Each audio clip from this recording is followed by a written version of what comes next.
Halo, Assalamualaikum warahmatullahi wabarakatuh. Semoga Ananda dalam keadaan sehat dan semangat untuk belajar hari ini.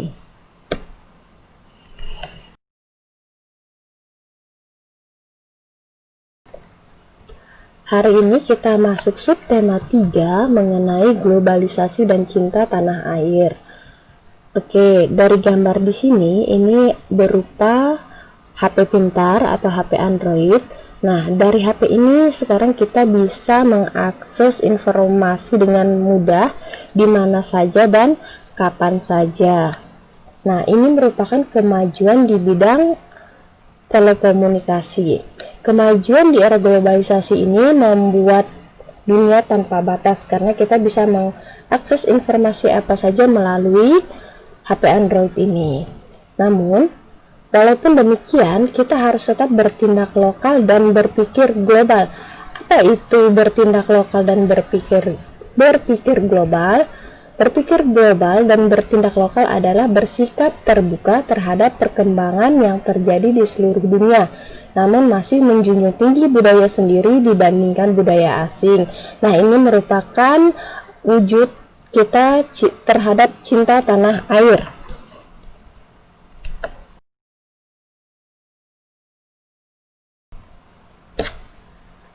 Untuk muatan IPS, kita akan membahas tentang kerjasama ASEAN di bidang ilmu pengetahuan dan teknologi. Nah, kerjasama ASEAN di bidang IPTEK adalah ASEAN Committee Science and Technology atau ASEAN COS singkatannya ya, atau dikenal dengan Komite Sains dan Teknologi ASEAN pada tahun 1978. Kerjasama tersebut didorong oleh perbedaan perkembangan IPTEK di negara-negara ASEAN. Nah, ASEAN COS ini bertujuan untuk meningkatkan kemampuan para tenaga ahli negara ASEAN di bidang penguasaan ilmu pengetahuan dan teknologi. Kemudian, kerjasama tersebut mendorong lahirnya para ilmuwan teknologi yang berasal dari Asia Tenggara. Nah, apa saja kerjasama ASEAN COS ini? Kita akan bahas satu persatu. Ada 4 kerjasama pada ASEAN COS ini. Yang pertama, Biotrop atau Regional Center for Tropical Biology atau Pusat Penelitian untuk Biologi, itu berada di Indonesia, yaitu di Kota Bogor. Kemudian, SEARCH atau Regional Center of Graduate Study and Research in Agricultural atau Lembaga Penelitian dan Pengkajian Pertanian di Los Banos, Laguna, Filipina. Kemudian yang ketiga, RECSAM atau Regional Center for Education Science Mathematics atau Pusat Penelitian Pendidikan Ilmu Pengetahuan Matematika di Penang, Malaysia. Selanjutnya adalah RELS atau Regional English Language Center atau Pusat Pendidikan Bahasa Inggris di Singapura.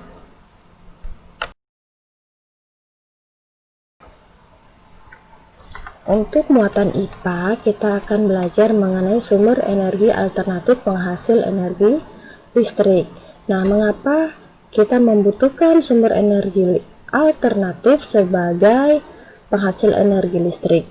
Nah, jika kita tetap terus menggunakan energi yang berasal dari minyak bumi, lama-lama persediaan minyak bumi akan habis karena minyak bumi tersebut merupakan energi yang tidak dapat diperbaharui dan jumlahnya terbatas. Oke, energi alternatif disebut juga energi terbarukan, merupakan energi yang berasal dari alam. Keuntungan dari energi alternatif ini adalah ramah lingkungan, bebas polusi, jumlahnya tak terbatas, atau memiliki jangka waktu habis yang sangat lama. Contoh sumber energi alternatif antara lain sinar matahari, arus air, angin, ombak laut, kotoran ternak, limbah pertanian, dan panas bumi.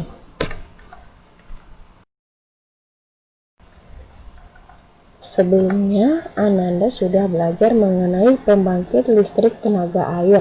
Sekarang kita akan membahas tentang pembangkit listrik tenaga surya atau disingkat dengan PLTS. Pembangkit listrik tenaga surya ini menggunakan sumber energi yang berasal dari cahaya matahari atau sinar matahari. Peralatan yang digunakan berupa panel surya, yaitu alat yang berbentuk lempengan logam yang mampu mengubah energi matahari menjadi energi listrik. Panel surya ini terbuat dari bahan semikonduktor. Ya, semikonduktor adalah sebuah bahan dengan konduktivitas listrik yang berada di antara isolator dan konduktor. Nah, sebelumnya Nanda sudah tahu kan apa itu isolator dan konduktor? Ayo ingat kembali apa pengertian dari isolator dan konduktor.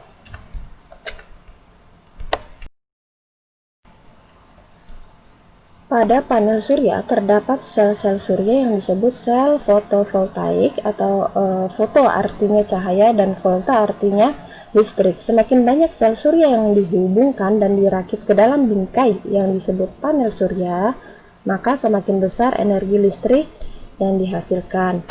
Negara-negara maju banyak yang menggunakan panel surya sebagai energi listrik, yaitu contohnya negara Jepang, Jerman, Prancis, Belanda, dan Amerika Serikat.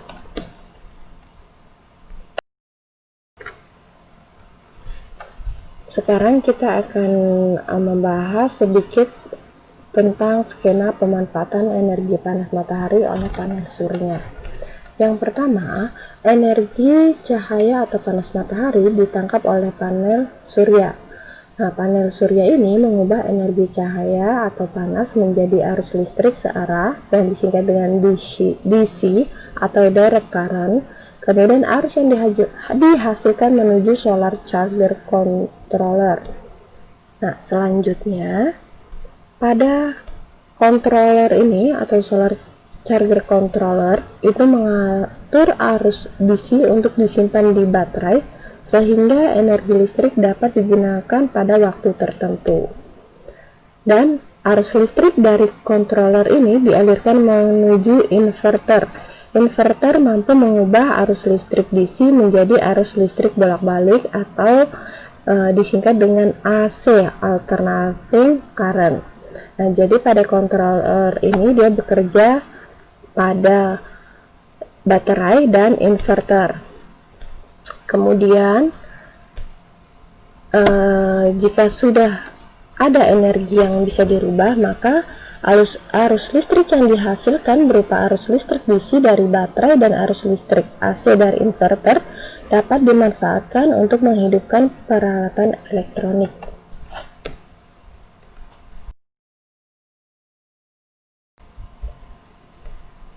Untuk muatan bahasa Indonesia masih sama materi seperti kemarin, yaitu mengenai menemukan informasi penting berdasarkan struktur teks eksplanasi.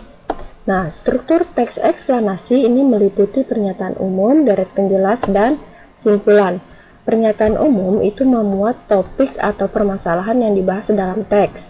Deret penjelas berisi pernyataan pendukung, fakta, dan juga informasi-informasi yang mendukung topik utama.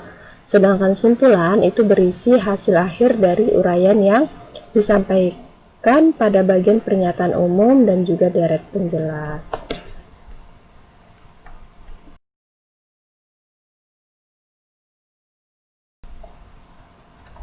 Untuk muatan SPDP kita masih berhubungan dengan reklame. Sebelumnya Ananda sudah mengetahui jenis-jenis reklame.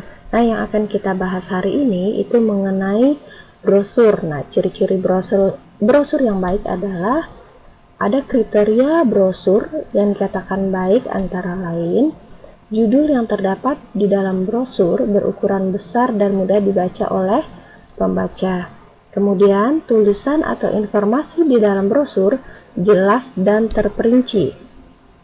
Yang ketiga, bahasa yang digunakan dalam menyampaikan informasi mudah dipahami dan diingat. Yang keempat, gambar ilustrasi di dalam brosur berkaitan dengan isi atau topik brosur. Selanjutnya, tata letak gambar ilustrasi yang seimbang dan tidak menghabiskan tempat untuk menuliskan informasi di dalam brosur. Selanjutnya, ketepatan pemilihan warna antara warna dasar brosur dengan warna tulisan.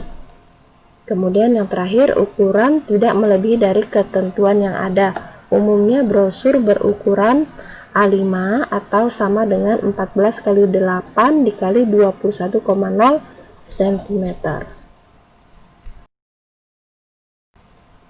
Nah, untuk ciri-ciri brosur di buku Ananda sudah ada di halaman 88, itu di buku tema 6B, berupa ciri-ciri brosur yang baik ya. Kita perhatikan di sini. Nah, di sini brosur memuat judul dengan tulisan yang cukup besar. Kemudian brosur ini memuat gambar dan tata letak yang menarik.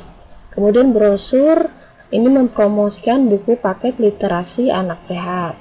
Kemudian brosur menjelaskan keunggulan produk. Brosur juga menyertakan kontak produsen atau yang mempromosikan barang, dan brosur juga menyertakan harga produk yang dipromosikan. Untuk informasi pada brosur ini cukup lengkap ya nak.